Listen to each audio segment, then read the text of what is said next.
What drives Russia to invest billions into the modernization of a Cold War relic like the Admiral Nakhimov? Is Moscow attempting to flex its muscles in the face of sanctions that choke its economy? And how does a single ship wield the potential to alter the balance of power at sea? In the meantime, please subscribe to my channel HotPoint, give it a like and leave a comment of at least 7 words, and if you feel like it, share this video with others. It will really help my channel. Thank you, and let's keep going. At the Sevmas shipyard in Severodvinsk, the heavy nuclear-powered cruiser Admiral Nakhimov is undergoing extensive repairs and modernization. Experts claim that once completed, this formidable vessel will carry up to 80 missiles, positioning it as the most powerful surface warship in the Russian Navy. This latest phase of its life comes after decades spent in a state of disrepair, with the ship now set to reclaim its title as a key asset in Russia's naval arsenal. After more than 30 years of inactivity, the Admiral Nakhimov has finally ventured back into the waters, a move that resonates with echoes of a bygone era. The significance of this moment is not lost on anyone. It serves as a stark reminder that while the world has changed since the days of the Soviet Union, certain elements of power and fear remain intact. While some may dismiss this as a lavish whim of the Kremlin, others ponder the implications. Why is Russia, grappling with crippling sanctions, pouring immense resources into a vessel from Brezhnev's twilight years? The answer is clear. Within this metal, behemoth lies not just military strategy, but a profound psychological message, a display of respect and caution rather than chaos and alarm. Once upon a time, the Soviet Union recognized that it could not compete directly with American aircraft carrier groups. Instead, it sought to reshape the rules of engagement altogether. The mission of the Admiral Nakhimov was simple, yet chilling: to sink aircraft carriers, turning America's pride into mere targets. For decades, this ship has been the embodiment of that mission, its existence a reminder of the unresolved tensions that still linger in global waters. The world has changed dramatically. Warfare has evolved into a hybrid, drone-driven, and digital affair. Yet, amid these transformations, one principle remains unchanged: respect for robust naval power that operates silently beneath the surface of social media chaos.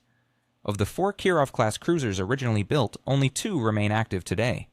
One is the Pyotr Veliky, and the other, after a lengthy slumber, is the Admiral Nakhimov.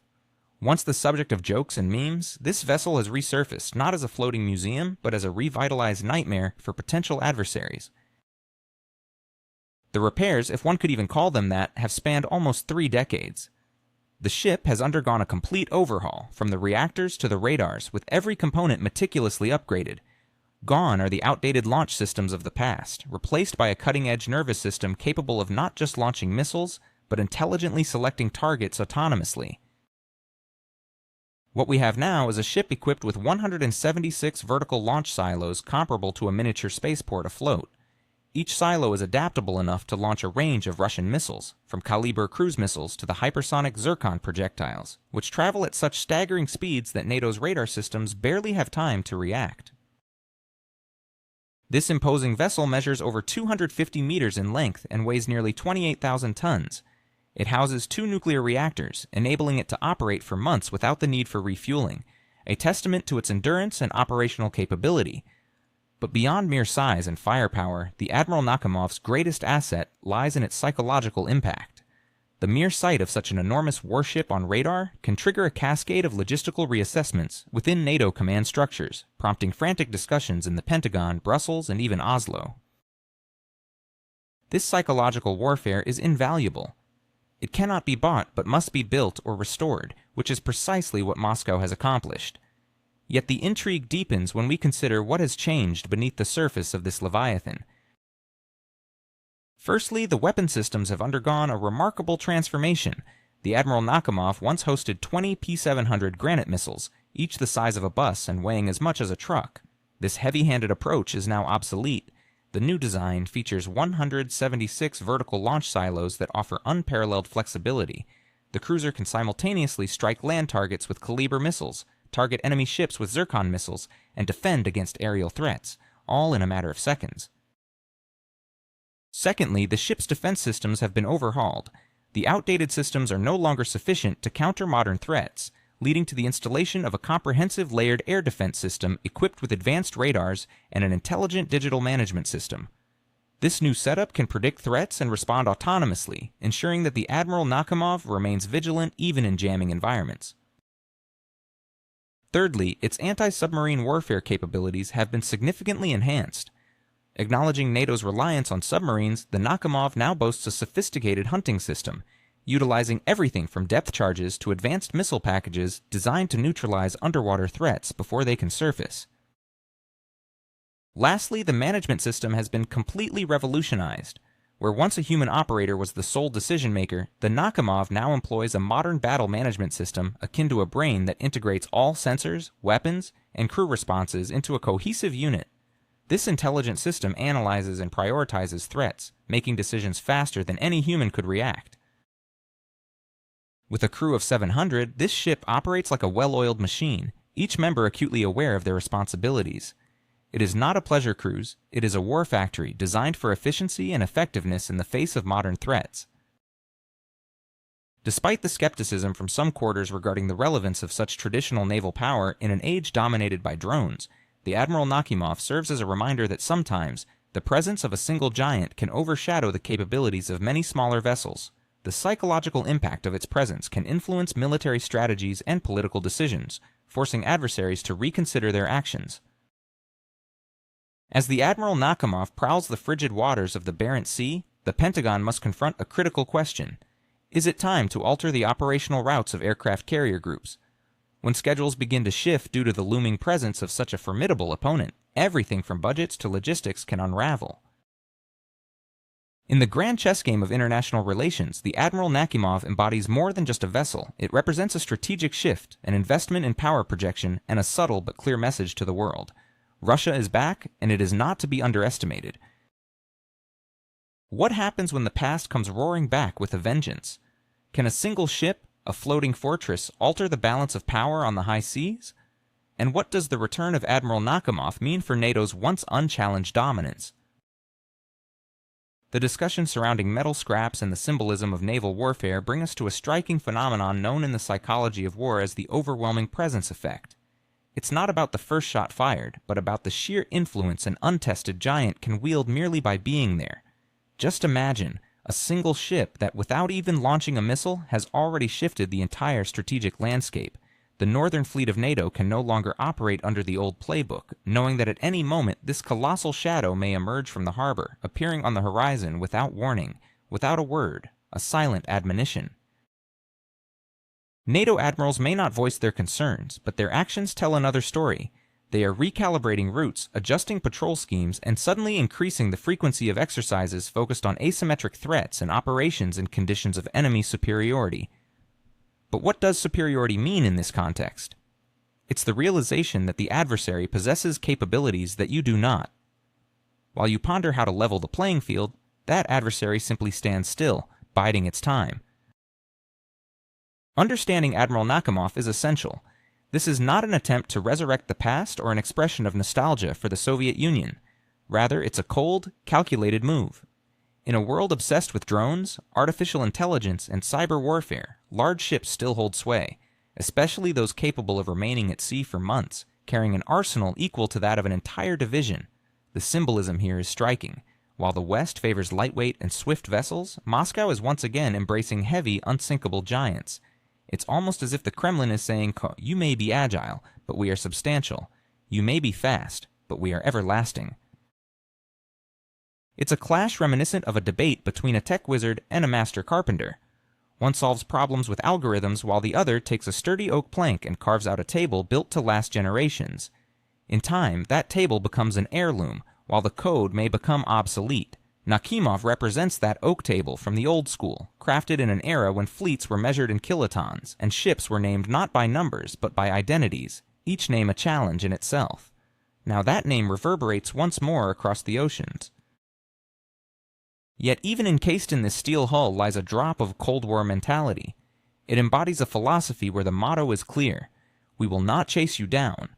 We will strike first. This is not about racing to victory. It's about creating an unmistakable effect. That effect is the essence of every engagement. 3 decades have passed since the Soviet Union collapsed, yet the metal remains, resilient and capable of renewal. Now, after all these years, Russia unveils a formidable argument weighing in at 28,000 tons. No fanfare, no grand speeches, just a strategic behemoth positioned to make opponents rethink their tactics. The world has changed.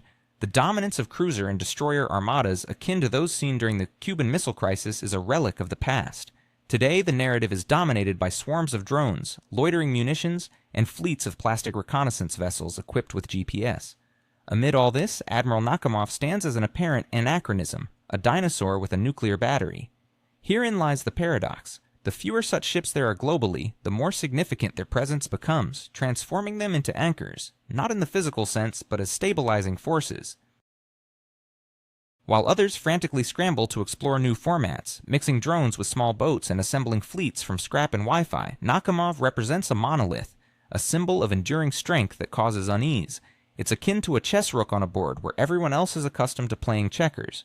It is not easily moved, yet its presence alters the entirety of the game's geometry, compelling every player to act with caution. The moment it makes a move, it won't merely push pieces around, it will sweep them all away. Analysts in the West often calculate the costs of maintaining such a vessel, weighing the amount of diesel fuel that could be purchased for its upkeep against the number of drones that could be assembled instead. However, the answer is straightforward. Yes, drones might swarm and perish in droves, but large ships can endure for decades. Unless politics intervenes, they will continue to serve their purpose. Nakhimov is not a tool for mass destruction. It functions as an instrument of broad deterrence. Even if Nakhimov never fires a shot, its role is already fulfilled. It prompts planning, it alters strategies, and it forces adversaries to think twice, like in chess, where victory belongs not to the one who strikes first, but to the one who compels the opponent into an unnecessary move. Now, envision Admiral Nakhimov appearing in the Arctic, where a genuine global reconfiguration begins. It doesn't arrive with guns poised, but simply as a statement. We are here. Instantly, the entire concept of controlling northern routes transforms into a question mark. Those who once drew arrows and pathways on maps suddenly pause, reassessing their strategies because now those arrows must be redrawn anew. Or consider the Pacific Ocean, where the United States, Japan, South Korea, Australia, and half the world conduct drills endlessly. Now picture Nakhimov surfacing somewhere nearby, not breaking any borders, not firing a shot, but merely existing. Plans collapse, as the emergence of such a player is not merely a marker, but a new variable that cannot be overlooked. This is why symbolism in modern warfare often outweighs the sheer weight of metal. It operates without a shot being fired. It influences dynamics before conflict even begins. When opponents are aware that you possess Nakhimov, they will think twice before dispatching their aircraft carrier into the waters of Murmansk. This is the true victory of such a vessel. It does not need to fire, it breathes, and in that breath it changes the climate of the entire naval geography. But what if tomorrow, rather than a mere demonstration, we are faced with real confrontation? Is Admiral Nakhimov ready for war in the 21st century, or will it remain a ceremonial statue on the water? The answer lies within its sophisticated systems. For despite its monumental stature, Nakhimov is not a monolith. It has evolved into a modular platform. Its weaponry is not just a blunt force aimed at an aircraft carrier. It represents a library of flexible solutions. It can engage submarines, surface vessels, shore installations, and airfields. It can serve as the core of a strike group or provide a protective umbrella. This is no longer a simple club, it's a Swiss Army knife, weighing nearly 30,000 tons. If conflict were to ignite somewhere in the icy north over territorial disputes, Nakhimov would be the first to arrive at the far horizon, not with guns blazing, but just standing there, a looming presence. To be seen, to be understood, signaling that discussions would no longer be conducted through diplomatic notes but through trajectories and ranges. Should the conflict erupt and it begins with a strike, this cruiser will not hesitate. Its missiles will launch before a reporter can even switch on a microphone. This ship is engineered not just for firepower, but for the speed of decision-making. New electronics, advanced targeting systems, and improved reaction algorithms are all designed for rapid responses. Because when the game is measured in milliseconds, the victor is the one with the shortest time between detected and launch. And this perhaps is one of the most unexpected aspects of Admiral Nakhimov. It is immense, yes, it is heavy, but within it holds reactive agility. Where once decisions rested solely on the shoulders of commanders, communications officers, and signalmen, Now digital systems take over, quicker, colder, more efficient. Yet warfare extends beyond mere missiles. It is about how you are perceived by the enemy, and here, Admiral Nakhimov wins even before leaving the harbor. It commands fear, it prompts discussions, and it is dissected in classified reports. What if the mightiest blow is the one that never lands? What if the most effective strike is the one that alters the enemy's behavior before the battle even begins? Can one solitary ship truly shift the balance of power? The answer to these questions lies in the enigmatic presence of Admiral Nakhimov, a figure whose strength emanates not from his firepower, but from his ability to instill caution in those who might oppose him. The paradox of modern naval warfare is stark. In an era where the lines between peace and conflict can blur in an instant, the very existence of the Admiral Nakhimov symbolizes a relentless power that persists even without direct engagement. The question echoing through the halls of Washington and Brussels is, how many of these formidable cruisers can Russia actually deploy?